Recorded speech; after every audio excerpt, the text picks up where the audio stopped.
gentleman yields back. The chair now recognizes the gentlewoman from Missouri, Mrs. Wagner, for 5 minutes.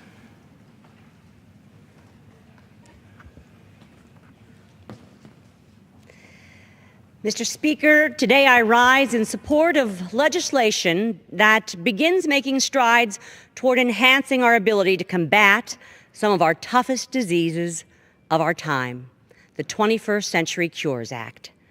From improving the development and approval process of drugs and devices to bettering our ability to diagnose and treat diseases like Alzheimer's and diabetes, this legislation will have a positive impact on countless lives. I further applaud provisions in this bill that address mental health issues and opioid abuse, both crises that tear families apart in my home district of St. Louis and across our nation. However, I also rise today to say that passing this bill must not be the end of our efforts, but rather the beginning. The beginning is as we look towards a better day for thousands of children fighting against pediatric cancers. Mr. Speaker, the 21st Century Cures legislation outlines that rare and pediatric diseases and conditions should remain a biomedical research priority.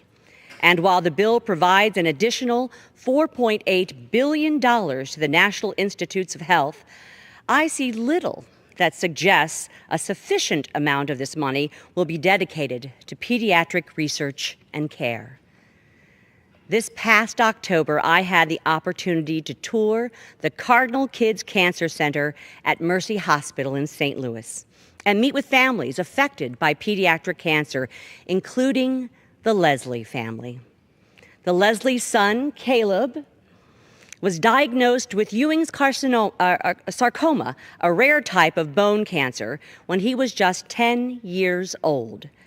Despite the incredible strength that Caleb showed in his more than 2-year fight with cancer, he ultimately lost the battle on July 22nd, 2015. I was shocked when the Leslies told me that childhood cancer receives only 4% of the National Cancer Institute's annual research budget.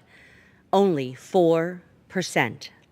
An absurdly small amount of money for a population with countless life years ahead of them. In fiscal year 2016, the NCI was appropriated $5.2 billion, and only $208 million of this went toward childhood cancer research. Childhood cancer does not discriminate based on gender, race, or social class. These are diseases that could affect any of our children at any time. It is my hope that going forward, as both a lawmaker and a mother of 3 children, that we can prioritize NCI research funding to give every child a fighting chance as a healthy and happy future. I am committed to giving families like the Leslies solace in knowing that maybe one less family will have to suffer the tragic loss that they endured. I thank you, Mr. Speaker, and I yield back the remainder of my time. The gentlewoman yields back. The chair now recognizes